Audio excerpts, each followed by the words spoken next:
Well, world number one Lydia Ko has been good enough to stop by. Lydia, fantastic round today. Congratulations. 5 birdies on the front nine. You started the first round with 2 under, then 4 under, 8 under today. You're doubling your advantage. What's clicking? Today early I got my putts rolling, and if you get your putts rolling around these greens, that's kind of an advantage. But my bogey on 5, I think it was a par 5, so you'd kind of be thinking you'd be coming off with a birdie at max par, but no, I did the exact opposite and went the other way. But no, my front 9 was really solid, and I wasn't hitting the ball as good in the back 9, so I was making a lot of good up and downs. But no, overall it's a solid round, and it's the best round I've had the last few days, so I'm pretty pleased with it. Certainly was, and we were looking quite carefully at your putting style, and we know that you tend to focus very carefully when you're over the ball, but your head seemed to stay down for a long time. Even the ball would almost drop.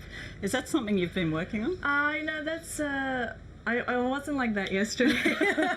I know that's what we worked on kind of after the round yesterday, and my friend who's a professional in Korea, she said, hey, love the ball a little bit more, that's what she said, and I said, hey, might as well do it. So I think that was good, and as long as I put a confident stroke on it, whatever happens out there, I can control. So hopefully that carries on until tomorrow, and then my mum won't tell me off too.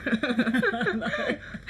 Well, we've got a bit of vision of you putting, and do you remember that? Do those thoughts go through your head when you're actually out there? Your phone call from your friend and so on? Yeah, probably keeping my head down is the biggest thing my mom always mentions. Even if I'm having a good stroke or not, she always says, hey, keep it down, and that way I'm more confident. I trust what's there rather than think about what else is going on. That one was pretty special. Yeah, I don't mind that. It was a tough pin, but I felt like I stroked it pretty well the last few days, so it was good to see a couple more putts drop today. And here's your putt on the 17th, almost home. I like it. I like it when it goes in for birdies. But the greens are tough here. Undulating. So you just have to put a good stroke on it. Be confident with the read, and let it go from there. It's worse when you overthink it and it gets overcomplicated.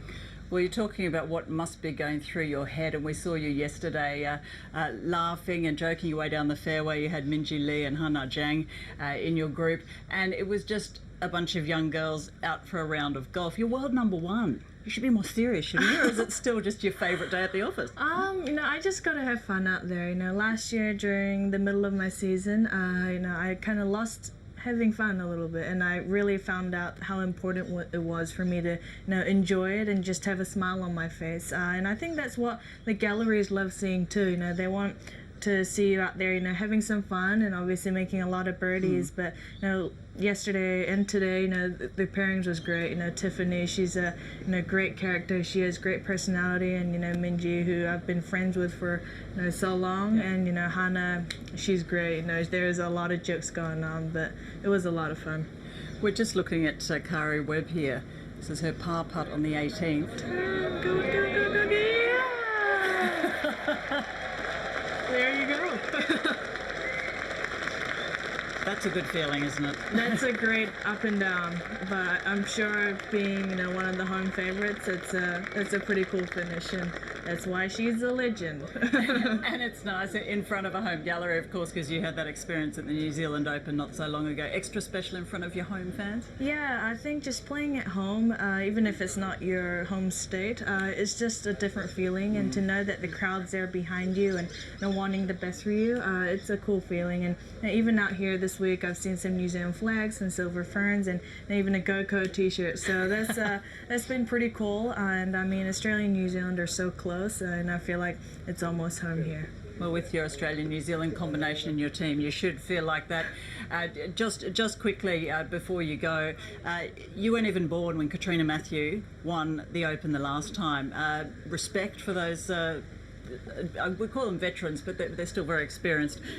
Yeah, Katrina right there, Kari, they're great. They're just so much fun to be around, and whenever I get to play alongside them, I learn a lot. I think that's the cool thing about this game is that no matter if you're 18 or if you're in your 40s or 30s or 50s, like Julie, I think at the end of the day it comes to experience, but it's we're all having fun out there and we're all golfers, and what Katrina and Kari is doing, I think it's amazing, and we all respect them so much, and it's great seeing them playing some amazing golf this week.